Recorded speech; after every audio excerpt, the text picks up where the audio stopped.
छापा पडलेला आहे आणि या छाप्यामध्ये रोहिणी खडसे यांचे पती प्रांजल खेवलकर यांना सुद्धा पोलिसांनी अटक केली आहे। उच्चभ्रूंची वस्ती असलेल्या अशा खराडीमधल्या एका फ्लॅटमध्ये ही रेव पार्टी सुरू होती।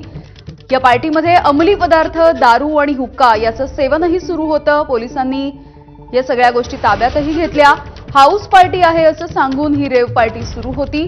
ही दृश्य आपण बघतोय। ताब्यात घेण्यात आलेल्या महिला आणि पुरुषांची ही दृश्य आहेत। रेव पार्टी करणाऱ्यांमध्ये 2 महिला आणि 5 पुरुषांचा समावेश होता। सध्या अटक झालेल्या सगळ्यांची ससून रुग्णालयामध्ये वैद्यकीय तपासणी केली जाते आणि या सगळ्या घटनेला किंवा या सगळ्याला खरं तर राजकीय पार्श्वभूमी असू शकते असा सूर सध्या विरोधकांकडून आळवला जातोय।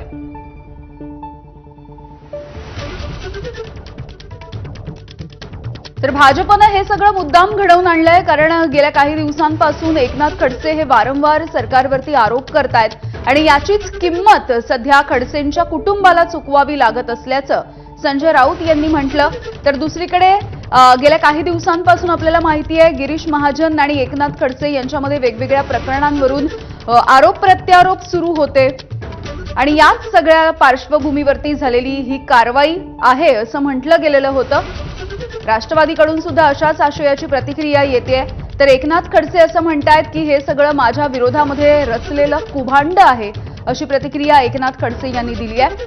गिरीश महाजन आणि एकनाथ खडसे यांच्यामधलं हे राजकीय वैर सध्या सर्वश्रुत झालेलं आहे आणि हे आरोप प्रत्यारोप झडत होते। याच मध्ये ही बातमी समोर येते ज्यामध्ये रोहिणी खडसे यांचे पती या रेव पार्टीमध्ये आहेत असं कळतंय।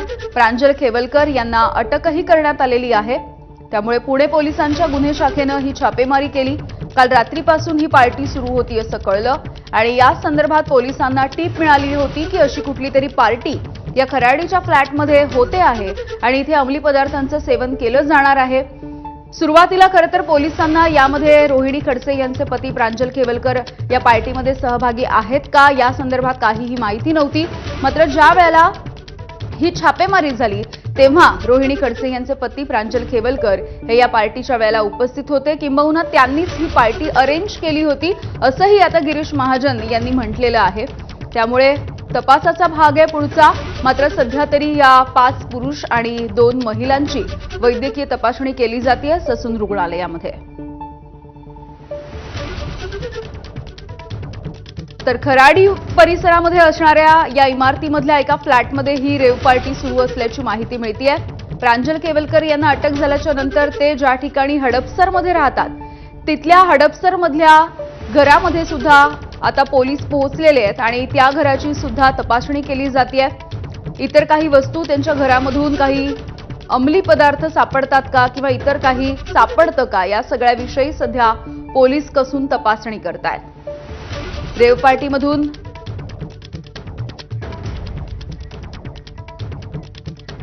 तर